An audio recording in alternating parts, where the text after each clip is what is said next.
ज्ञान Bharti Hindi high school कक्षा 11 सांख्यिकी लेसन नंबर 7 न्यादसन पद्धतियाँ। अब न्यादसन पद्धतियाँ के समष्टि में से न्यादर्श चयन करने की पद्धति को न्यादर्शन पद्धतियाँ कहते हैं। समष्टि में से कुछ सैंपल लिए जाते पसंद किए जाते हैं तो इस पद्धति को अपन न्यादर्शन पद्धति कहते हैं। व्यवहार में विविध न्यादर्शन पद्धतियों में से एक या एक से अधिक पद्धतियों का उपयोग होता है। कौन सी न्यादर्शन पद्धति का चयन करना यह समष्टि के प्रकार और न्यादर्शन के उद्देश्य के ऊपर आधार निश्चित करता है। अब न्यादर्शन की विधियों में से विविध पद्धतियों में से अपने तीन पद्धतियाँ हैं। तीन पद्धति के बारे में समझना है कि सरल यादृच्छिक न्यादर्शन, दूसरा स्तरित यादृच्छिक न्यादर्शन और तीसरा है पदिक न्यादर्शन। अब उसमें पहले अपने सरल यादृच्छिक न्यादर्शन के बारे में समझेंगे।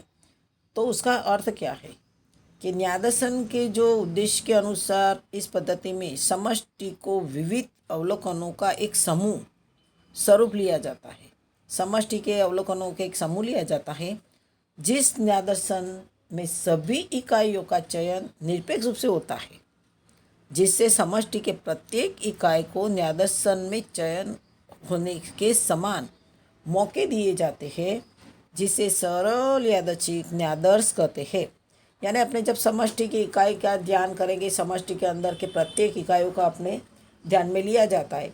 तो इस तरह से यहाँ पे भी समष्टि के प्रत्येक इकाइयों को न्यादर्श का चयन करने का और उसके अंदर चयन करने के बाद में उसको सभी को समान मौके दिए जाते हैं और इसे सरल यादृच्छिक न्यादर्शन पद्धति कहते हैं। जब समष्टि लगभग समागम हो, अर्थात कि समष्टि के अवलोकन लगभग समान गुण धर्म वाले हो, तब सरल यादृच्छिक न्यादर्श पद्धति से प्राप्त परिणाम विश्वसनीय होता है। यानी इकाई कैसी होगी, समान होनी चाहिए।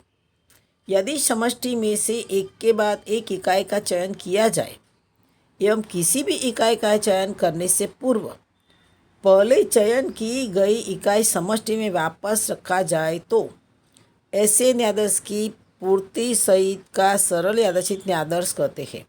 अब यहाँ पे समष्टि में जो एक बार इकाई को लिया गया हो, पसंद किया, चयन यानी पसंद किया गया हो, जब दूसरी इकाई का अपने पसंद करते हैं तो जो पहले की जो इकाई होती है उसको दूसरी इकाई का चयन करते समय उसमें शामिल किया जाता है। तो उसे क्या करते हैं, न्यादर्शन की पूर्ति सहित का सरल यादृच्छिक न्यादर्शन कहते हैं। यदि जो पूर्व चयन की गई इकाई उसके बाद की इकाई के चयन यानी पसंदगी के पहले वापस न रखी जाए तो उसे पूर्ति रहित सरल यादृच्छिक न्यादर्श कहते हैं। यानी जो इकाई पहले चुनी गई है उसको दूसरी इकाई का चुनाव करने समय पहली इकाई को उसमें शामिल किया जाता नहीं है तो उसे पूर्ति रहित सरल यादृच्छिक न्यादर्शन कहते हैं। अब सरल यादृच्छिक न्यादर्शन में सामान्य रूप से यादृच्छिक न्यादर्श प्राप्त करने हेतु निम्नलिखित दो पद्धति का उपयोग किया जाता है। उसमें पहली है लॉटरी की पद्धति और दूसरा है कि यादृच्छिक संख्या के कोष्ठक की विधि। अब अपने पहले दिखेंगे कि लॉटरी की पद्धति या विधि। अब समष्टि में से यादृच्छिक न्यादर्श लेने को यह अति सरल और प्रचलित पद्धति है। इस पद्धति में इकाइयों की पहचान हेतु 1 2 3 4 ऐसा क्रम दिया जाता है।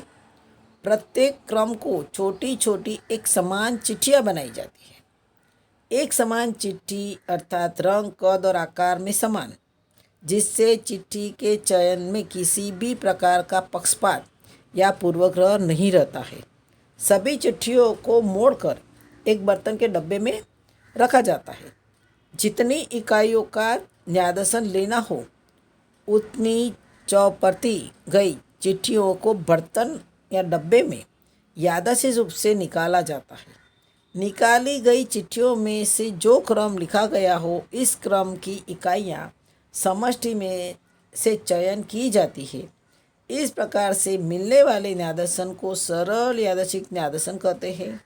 आधुनिक समय में चिट्ठियों के बदले यंत्र कंप्यूटर की सहायता से अंकों का चयन करके यादृच्छिक न्यादर्श प्राप्त किया जाता है। अब लॉटरी सिस्टम में एक ही है कि जो अपने कोई भी अपने लॉटरी की टिकट होती है तो टिकट के अंदर भी पूरे नंबर डाला होता है, उसमें से कोई भी एक अपने लॉटरी की टिकट खरीदते हैं। अब उसमें से कौन सा नंबर लगेगा, अपने मानो 5 टिकटें खरीदी है, उसमें से कौन सा नंबर लगेगा, वो भी लॉटरी सिस्टम है। अपने कोई चुनाव करना है क्लास के अंदर, मानो के प्रतिनिधि की नियुक्ति करनी है, तो उसके अंदर जो बच्चे खड़े रहेंगे उसका नाम लिखा जाएगा। फिर उसमें से चिट्ठियों को एक समान रंग को आकार की रखने की, कि भेदभाव रखने का नहीं कि लाल रंग की, सफ़ेद रंग की, कि पीले रंग की, ऐसी अलग अलग चिट्ठियाँ नहीं बना कि एक ही समान चिट्ठी बनाकर उसको एक डब्बे में डालकर उसको हिलाकर फिर उसको पसंद किया जाए, उसमें कौन आता है नाम, उसके ऊपर से समष्टि की जांच की जाती है, उसे लॉटरी की पद्धति कहते हैं। अब यहाँ पे यादृच्छिक संख्या के कोष्ठक की विधि। जब समष्टि की इकाइयों की संख्या अति विशाल हो तब लॉटरी की पद्धति में अधिक समय लग जाता है और वह जीव उबाऊ बन जाती है, कंटालाजनक बन जाती है। ऐसी परिस्थिति में यादृच्छिक संख्या के तैयार किए गए कोष्ठक की सहायता से न्यादर्श लेने की प्रक्रिया सरल बन जाती है। यादृच्छिक संख्या कोष्ठक वैज्ञानिक ढंग से बनाया गया है। यादृच्छिक संख्या कोष्ठक में से निम्न कोष्ठक का उपयोग अधिक प्रचलित है।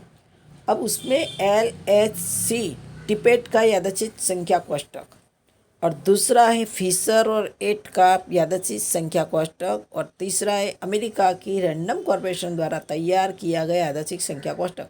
यानी यादृच्छिक संख्या कोष्ठक की विधि 3 प्रकार से प्रचलित है। एक तो टिपेट ने यादृच्छिक संख्या कोष्ठक बनाया है, दूसरा फिशर एट ने, और तीसरा अमेरिका की रैंडम कॉर्पोरेशन द्वारा ये यादृच्छिक कोष्ठक तैयार किया गया है।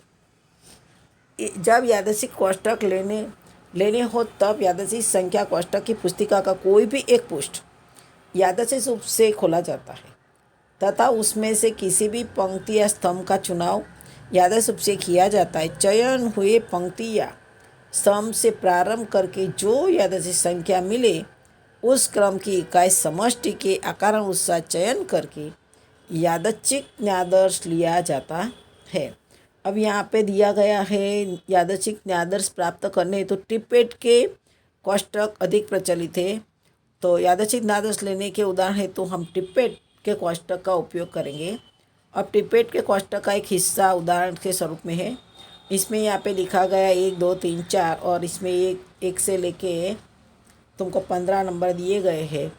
यानी कौन सी संख्या का चुनाव करना है, वो है कि 53 लिया है कि इसमें 670 लिया है। ये तो कोष्ठक उसने तैयार किया, पर अपने सवाल के अंदर जांच कैसे करने की है, तो सवाल की जांच करोगे तो पता चलेगा।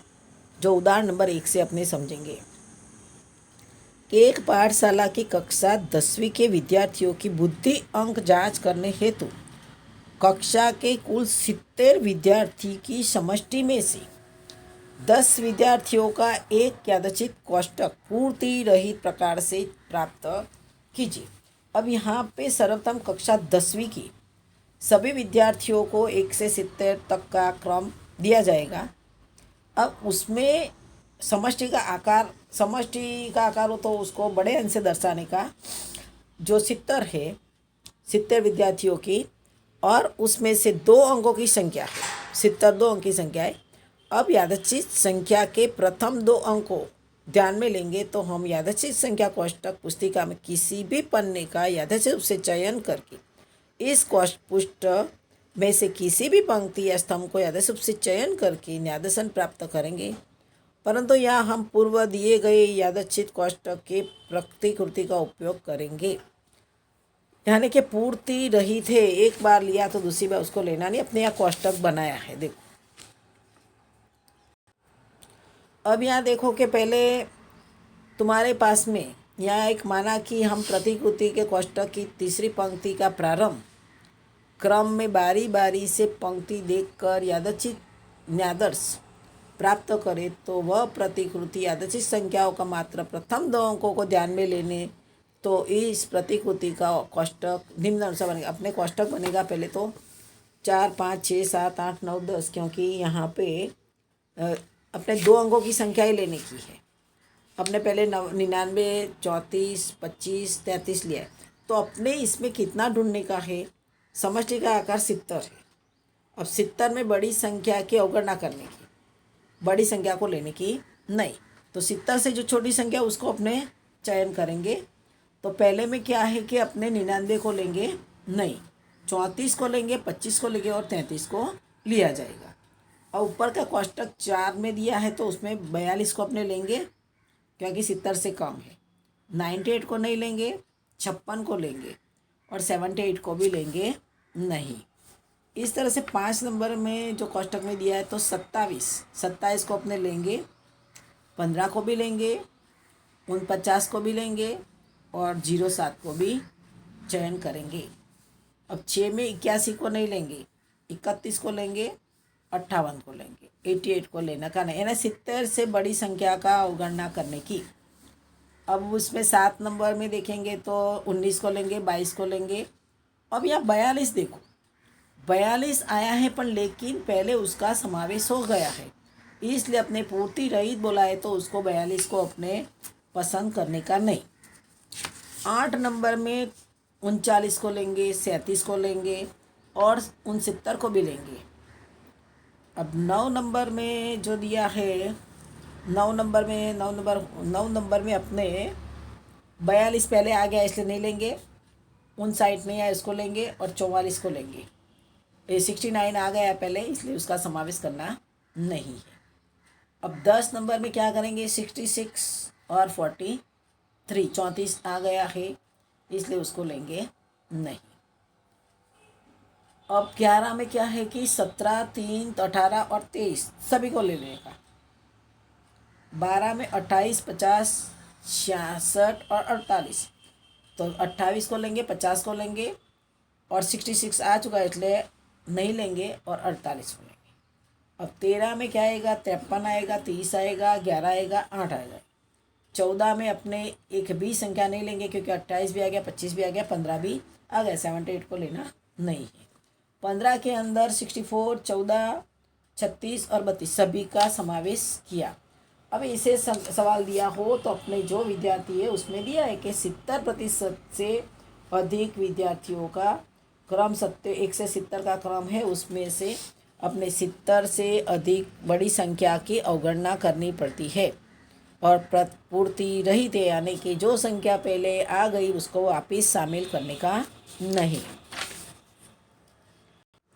अब 10 आकार का न्यादस लेना है।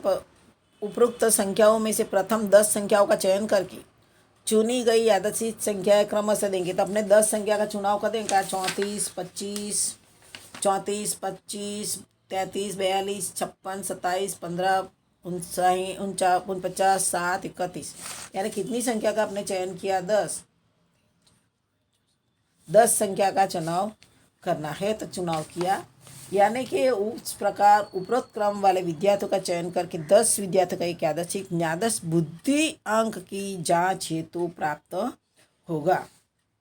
अब दूसरा बोला है कि आयकर की 5000 फाइलों में से सूक्ष्मता युक्त जांच हेतु 7 फाइल का पूर्ति रहित प्रकार के सरल यादृच्छिक न्यादर्श प्राप्त कीजिए। अब यहाँ पे 1 से 5000 क्रम देंगे, n 5000 है जो 4 अंकों की संख्या है। अपने न्यादर्श चयन हेतु पूर्व दिए गए यादृच्छिक संख्या कोष्टक का उपयोग करेंगे। तो उसमें क्या करेंगे, अपने जो 5000 समष्टिका का 5000 होने से जो यादृच्छिक संख्या 5000 से बड़ी है उसकी अवगणना कर दो। इसमें भी उसी टाइप का करना है, अपने कोष्टक दिया गया है। अपने 4 अंक की संख्या बनानी पड़ेगी। 3 अंक की बनाई तो पहले कोष्टक पहला और दूसरा नंबर पे ही देखो। 5000 से बड़ी संख्या हो तो उसको छोड़ दो।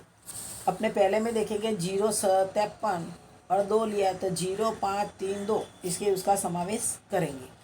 फिर आगे 667 और पीछे लिखा है 4, तो उसकी अपने अवगणना करेंगे।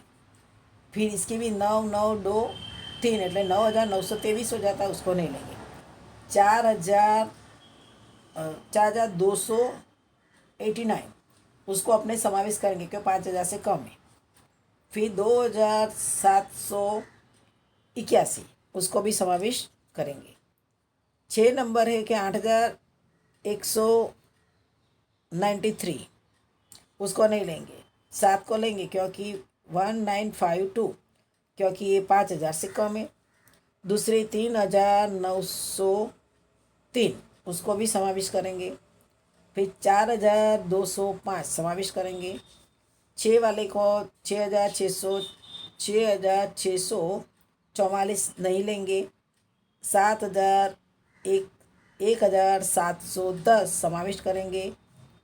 2,895 समावेश नहीं करेंगे। अपने कितनी संख्या बनाने की है? यहाँ पे अपने को 7 फाइल तैयार करने की। तो 1 2 3 4 5 6 7 फाइल अपने 1,710 पे हो जाती है। इसके बाद उसकी गणना करने की नहीं। अब यहाँ पे अपने 1 और 2 का उपयोग किया। तुम बोलो कि मेरे को 3 और 4 में से करना, तो उसके अंदर से भी अपने गणना कर सकते हैं।